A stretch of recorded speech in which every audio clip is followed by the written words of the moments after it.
आसिम रियाज ने खतरों के खिलाड़ी में मौजूद सभी कंटेस्टेंट को लूजर कह दिया है और साथ ही उन्होंने कहा है कि मैं इस शो में केवल और केवल अपनी फैंस के लिए आया हूँ। मुझे पैसों की कोई दिक्कत नहीं है। मेरे पास इतने पैसे हैं कि मैं चाहूँ तो 6 महीने में 4 कारें बदल सकता हूँ, जिसका नतीजा यह हुआ कि रोहित शेट्टी ने उन्हें इस शो से ही निकाल दिया। सब चुप रहेंगे।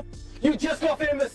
अरे बाबा, no, I'm not. Everybody is famous. This exactly. When you did this, तू भी नहीं बचेगा। मैं नहीं बचूंगा। हाँ, exactly. ये फंदा नहीं ये इंडिया नहीं है भाई।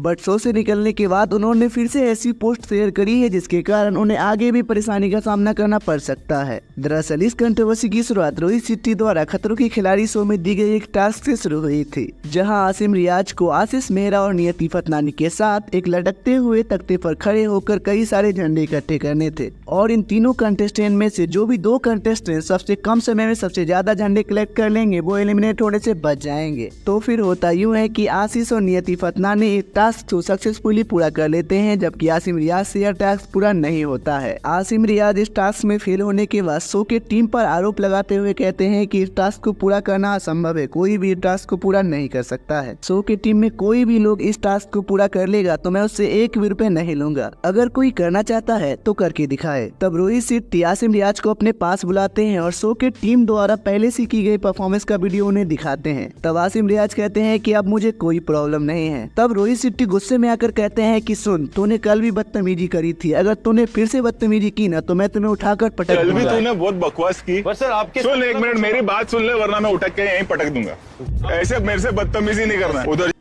तभी आसिम रियाज रोहित शेट्टी की तरफ जाने लगते हैं। तब उस शो में मौजूद एक कंटेस्टेंट अभिषेक उसे मना करता है कि वो सर है, तू उधर मत जा। तब आसिम रियाज और भी भटक जाते हैं और कहते हैं कि तू मुझे मत सिखा, तू अभी नया नया आया है और मैं इस इंडस्ट्री में 15 साल से काम कर रहा हूँ। फिर आसिम रियाज कहते हैं कि मेरे पास बहुत सारे पैसे हैं, मैं इस इंडस्ट्री में अपने फैंस के लिए आया हूँ, मुझे पैसों की कोई कमी नहीं है। मैं अगर चाहूँ तो 6 महीने में 4 कारें बदल सकता हूँ। मैं किसी शो में 4 साल बाद आया हूँ और इंटरनेट पर जो तू ये बस देख रहा है ये सब मेरी वजह से ही है। और फिर वो आगे कहते हैं कि चाहे मैं 10 साल बाद भी आऊँ फिर भी इंटरनेट पर मेरा बज ऐसे ही रहेगा। शो तो आते जाते रहते हैं लेकिन मेरा बज कभी खत्म नहीं होने वाला है। तभी आसिम रियाज को शो की टीम उन्हें मनाने की कोशिश करते हैं और कहते हैं कि आप इतना ना बोलें, लेकिन वो किसी की नहीं सुनते हैं। तब रोहित शेट्टी आसिम रियाज के इस घमंड और एटीट्यूड को देखते हुए शो से निकाल देते हैं और इस शो से आसिम रियाज को बाहर करने के बाद रोहित शेट्टी का स्टेटमेंट आता है कि मैं पिछले 10 सालों से इस शो को होस्ट कर रहा हूँ, जिसमें करीब करीब 150 से 200 कंटेस्टेंट आए होंगे। कभी कभी मैं उन कंटेस्टेंट को डांटता भी हूँ और अपना पॉइंट ऑफ व्यू रखता हूँ, लेकिन आज जो हुआ वो इससे पहले कभी नहीं हुआ था। ये मेरे लिए हैरान करने वाला पल था। हालांकि मैं आसिम रियाज को आगे सुनहरे भविष्य के लिए शुभकामना देता हूँ। वो अभी जवान है और उनके भी बोलने का एक नजरिया है और मैं उनके नजरिए का सम्मान करता हूँ। लेकिन इसके बाद आसिम रियाज का जो पोस्ट आया है इसे देखकर आप हैरान हो जाएंगे। वो एक पोस्ट शेयर करते हुए लिखते हैं कि कभी कभी खुद को बेस्ट साबित करना इंसल्ट की बात होती है। और आप उनके एक पोस्ट में देख सकते हैं कि कई सारे कुत्ते भाग रहे हैं और एक लिपर्ड बैठा हुआ है जिनको उन्होंने हाईलाइट कर रखा है, जैसे वो किसी को टॉन्ट मार रहे हों।